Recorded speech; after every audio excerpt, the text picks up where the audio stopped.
Hi, welcome back to Mr. PL's with Geometry. This is Unit 1, Topic 2, Day number 1, and we're going to classify two given shapes by their rigid transformations. So a rigid transformation, as I start, is just happens to be when you have two shapes that carry upon each other. In other words, it's same shape and same size.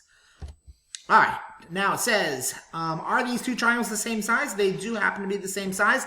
There are lots of ways of proving it, and one way of proving it is you could say that the triangles are the same height, they're both 4 tall, and they're both 4 wide. Now, that wouldn't be enough to prove that they are the exact same triangle. What you could then also look at is that they are mirror images of each other. It's almost like as if there's a mirror right here along the y-axis, because A and A prime are both 1 away, and then B and B prime are both 5 away, and C prime are both 4 away. So knowing that they are both equal distance away from that line in the middle means that they are a perfect reflection, which would be another way to prove it. Now, in this lesson, we have some examples and non-examples. Now, I'm really just going to talk about what makes this a translation. Now, notice that all of these are facing the same direction. So notice that the triangles have the point going the exact same direction. These pentagons here also have like the point going the same direction. And what I can only describe to look like a Pac-Man is eating going the same direction.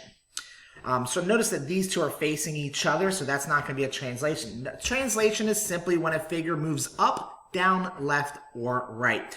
There's no way of knowing which one is the start and which one's the end, so I don't know if this is going left or right.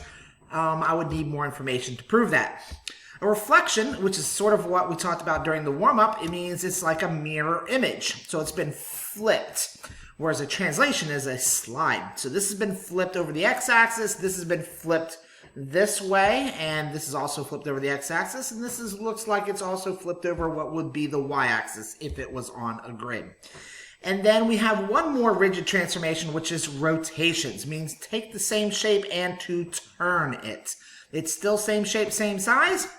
From here to here looks to be about a 90-degree rotation. We're not quite sure without actually seeing the coordinates. Same with this, that's 90 degrees, that's 180 degrees around the origin, which we'll get more into in future videos. And then same with these L's, looks like it's either, so in this case, all right, so this is actually, so if I turn this, okay, it's actually going to be around a point up here, so I had to look at it for a little bit. So it's turning like that, because you naturally want to put the origin, the point of rotation in between, but it's not, it's actually up here.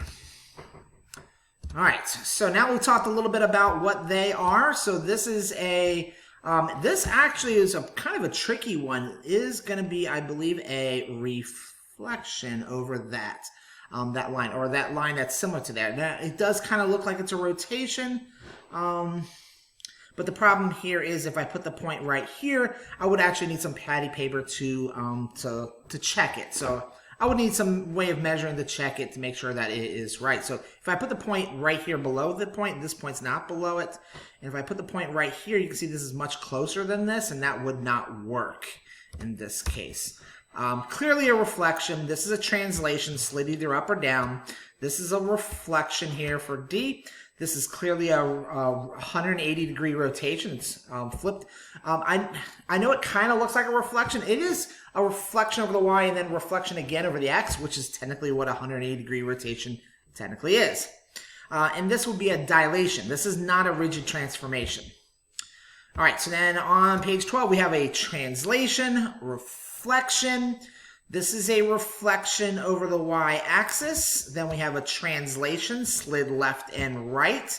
Dilation, because they're two different sizes. And this one, you have to really look closely at the height. The one on the left is bigger than the one on the right, so technically that one is also a dilation. All right, and I think that pretty much wraps us up. We will spend a video talking about each one of these a little bit more in depth and talking about how to write it in its function notation. All right, thanks again for watching. Have a wonderful day.